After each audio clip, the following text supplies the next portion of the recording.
Consumer से जुड़ी हुई कुछ खबरें ले लेते हैं। सरकार ने चावल की रिटेल प्राइस घटाने का आदेश दिया है और ये आदेश राइस इंडस्ट्री एसोसिएशन को दिया गया है।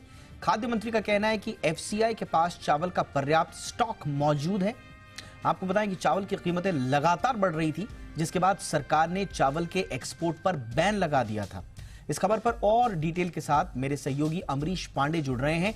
अमरीश, बताइए क्या चाहती है सरकार और क्यों चाहती है?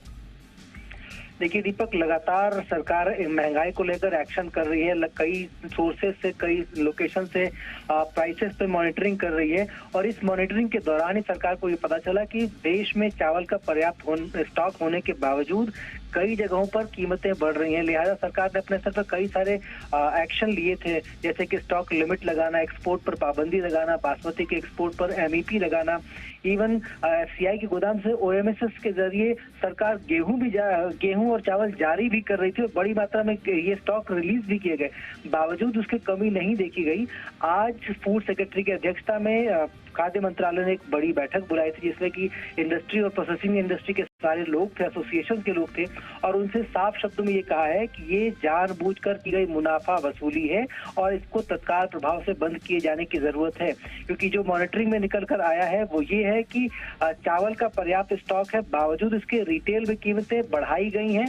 इसके पीछे ज्यादा मार्जिन लिया जा रहा है और अगर ये प्रैक्टिस तत्काल प्रभाव से बंद नहीं होती है तो आप पर कड़ा एक्शन लिया जाएगा। और सबसे बड़ी बात यह है कि सरकार ने ये साफ शब्दों में इसलिए कहा है क्योंकि सरकार का कहना है कि हमारे पास, यानी कि सरकार के पास पर्याप्त स्टॉक है, मार्केट में पर्याप्त स्टॉक है, कीमतें वही है, लेकिन रिटेल पैकेट्स पर वो दामों को बढ़ाकर बताया गया है। यहाँ तक कि जबरदस्ती कमी दिखाकर रिटेल में जो खुले में बेची जा रही चीजें हैं उनके भी दाम बढ़ाए गए हैं। लिहाजा ये प्रैक्टिस तत्काल प्रभाव से रोकने की जरूरत है और अगर ऐसा नहीं होता है तो सरकार जो है फूड सिक्योरिटी एक्ट के तहत सख्त एक्शन लेगी और ये तत्काल प्रभाव से कीमतें कम करने की जरूरत है।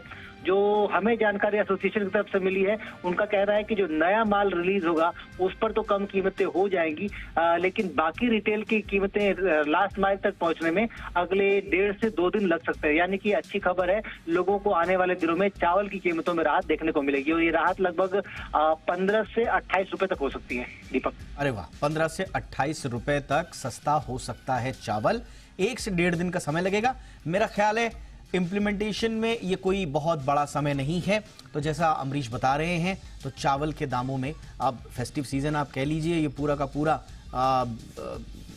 क्रिसमस का वीकेंड भी आने वाला है, न्यू ईयर भी आने वाला है और सस्ता चावल अगर मिल जाए तो फिर बात ही क्या।